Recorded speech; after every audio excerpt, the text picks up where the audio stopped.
Good morning students. आज हम पाठ दूसरा बारिश कौन, इस पाठ के बारे में जानकारी पढ़ेंगे, सुनेंगे, उसका अभ्यास करेंगे। इस पाठ के रचनाकार हैं विभा रानी। विभा रानी का जन्म मधुबनी बिहार में 1960 में हुआ था।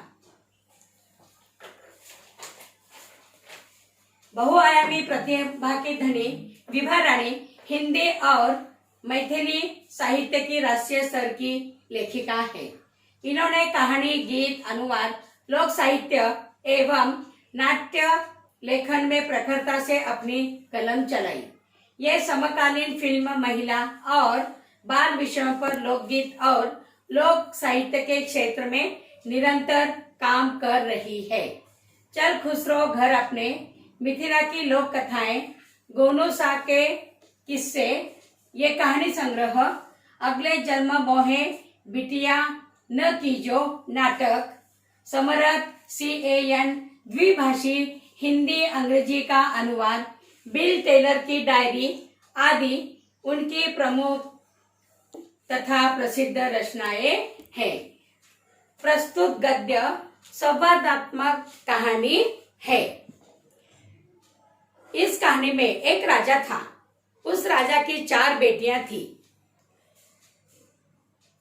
राजा को इन चारों में से सबसे बुद्धिमती कौन है, उसी पर वह अपना राजपाट सौंपेगा। लेकिन इसका फैसला किस तरह किया जाए, वह सोच में पड़ गया। फिर उसने एक उपाय सोच लिया। दूसरे ही दिन चार ही बेटियों को उसने अपने पास बुला लिया और चारों को 100 गेहूं के दाने दिए और कहा कि ये दाने तुम्हारे पास रखो और 5 साल बाद मैं उसे मांगूंगा, तब मुझे वापस दे देना। चारों बेटियां ने 100 दाने लेकर अपने कमरे में चली गई। पहली बिटिया अपने कमरे में तो गई, लेकिन उसने खिड़की के बाहर उस दाने को फेंक दिया और सोचा कि 5 साल बाद अगर पिताजी को यह बात ध्यान में रहे या न रहे, अगर रहे तो भी भंडार घर में इतना सारा गेहूं है, उसी में से 100 गेहूं मैं लाकर उसे दे दूंगी तो उन्हें समझ में भी नहीं आएगा। दूसरी, उसने 100 दाने को एक चांदी के डिब्बे में रख दिया। चांदी के डिब्बे में रखकर उसमें मखमली थैली में डालकर उसे संदूकची में सुरक्षित रख दिया। संदूकची यानी बड़ी पेटी, उस पेटी में हिफाजत के लिए रख दिया। तीसरी सोचने लगी कि इन 100 दानों का मैं क्या करूं। चौथी तनिक छोटी थी।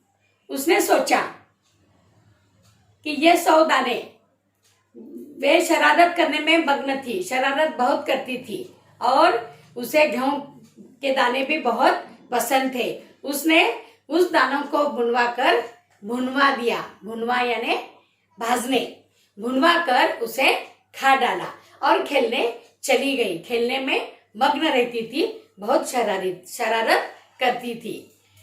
तीसरी बेटी 2-4 दिन तक वह सोचती रही कि इस गेहूं के दाने का क्या किया जाए।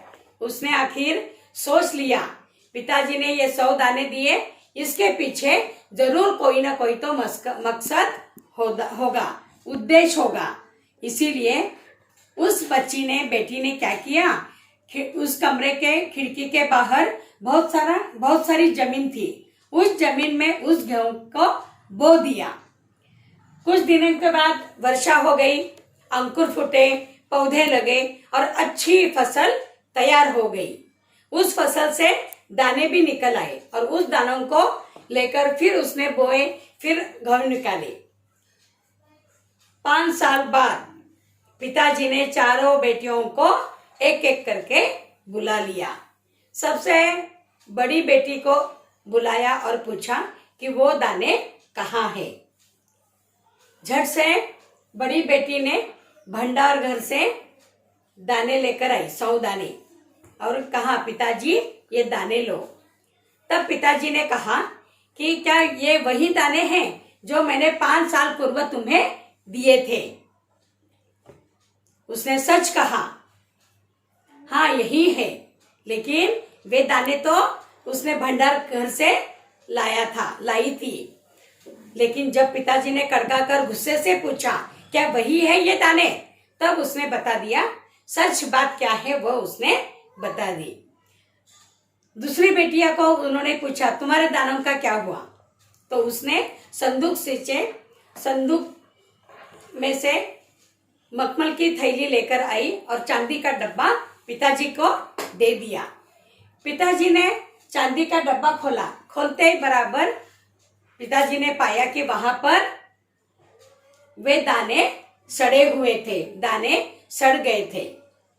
तीसरी को पूछा तो उसने जवाब दिया, अभी मैं इसका उत्तर नहीं देती हूँ, 2-3 दिन के बाद तुम्हें वे गेहूं मैंने कहाँ रखे हैं यह बताती हूँ। फिर चौथे बेटी को उन्होंने पूछा तुम्हारे दानों का क्या?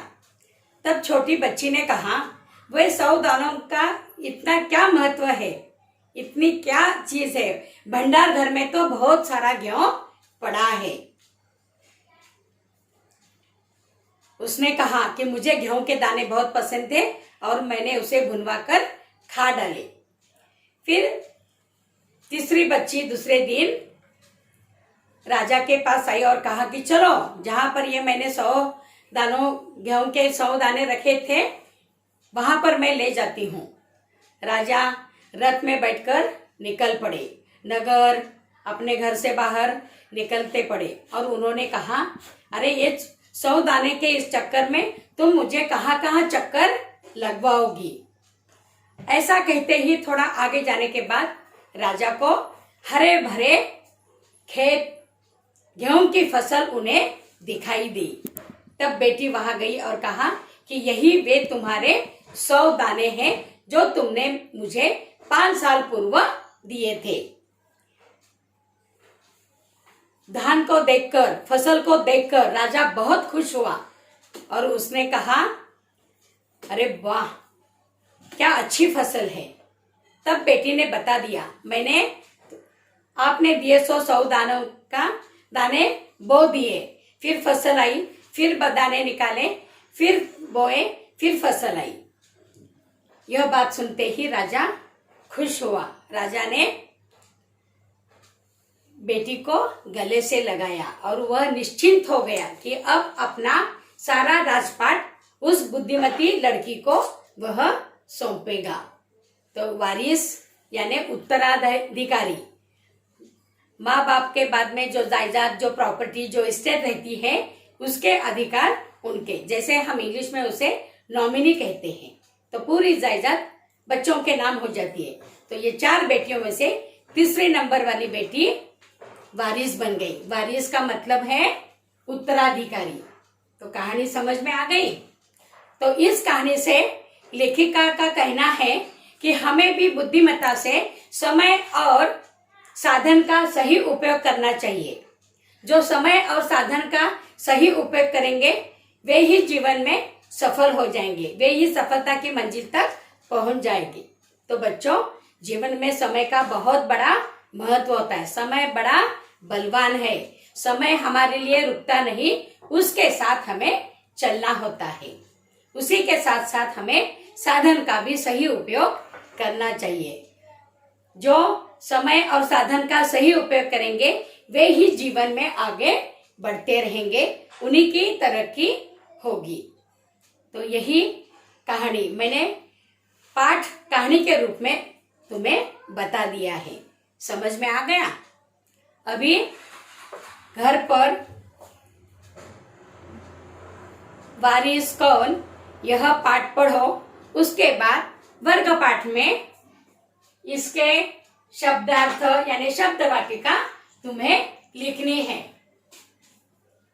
शब्द वाटिका तनिक, थोड़ा, मकसद, उद्देश्य, उम्मीद, आशा, उत्तराधिकारी, वारिस, खोल, आवरण, बालियां, अनाज का डंठल का ऊपरी भाग।